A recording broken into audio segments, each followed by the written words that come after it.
एक खुशकिस्मत बहू की कहानी। मेरी मैरिज निश्चित होने के समय से ही मोबाइल पर बात होने लगी थी। मुझे ये अच्छे लगे थे सुलझे हुए से नेक इंसान। मैं अक्सर इनसे पूछती थी कि यदि मेरी एवं आपकी माँ में कभी कोई झगड़ा हुआ तो आप किसका साथ देंगे। इनका उत्तर होता पता नहीं। बस इस बात के अलावा मुझे ये बहुत अच्छे लगने लगे थे। जब मैं पहली बार इस घर में आई थी तो बहुत अजीब सा था सब कुछ। मेरे घर में सब कितना घुल मिल कर रहते। कभी कभी तो हम मजाक मजाक में किसी एक को चढ़ाने के लिए उसकी थाली में रखे खाने को भी खा जाते थे। और यहाँ तो मजाल ही क्या कि कोई एक कमरे में एक टेबल पर बैठकर भी भोजन खा ले। सब राजा बाबू, सबको अपने अपने कमरे में खाना खाने का शौक़ था। इनकी माँ से बड़ा डर लगता था मुझे, जाने कब टोक दें। मैं कभी भी सुबह सुबह उठने की आदी नहीं थी, पर यहाँ नियम से जल्दी उठ जाती। एक बार देर से नींद खुली तो देखा कि सासू माँ किचन में नाश्ता बना रही हैं। मेरे प्राण ही सूख गए कि आज तो ये बुढ़िया मेरी जान ही ले लेगी। पर कुछ भी कहा नहीं सासू माँ ने। बस पूछा कि तेरे लिए भी सेक दूँ या नहा धोकर खाएगी।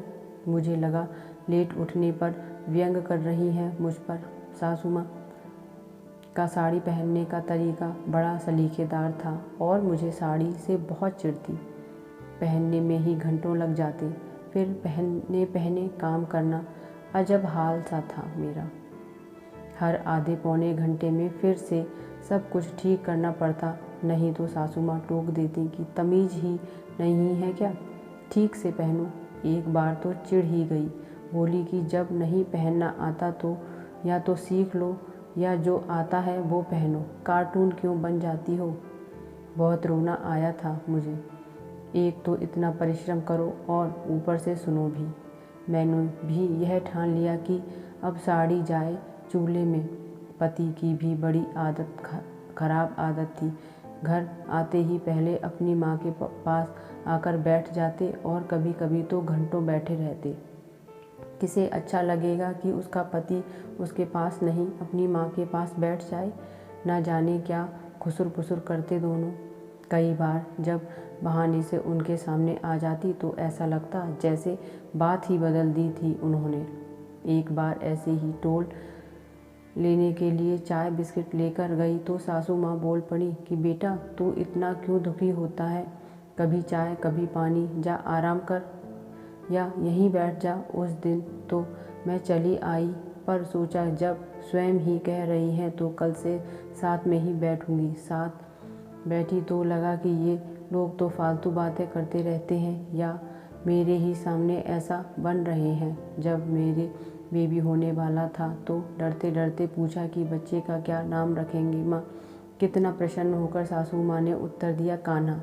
और मैं डर गई, पूछ ही नहीं पाई कि अगर बेटी हुई तो ना जाने क्या क्या सोच सोच कर मैंने वे दिन काटे। और जब मेरी बिटिया हुई तो पिछले 10 दिन से रामायण पढ़ती माँ की आंखों में आंसू देखे थे मैंने।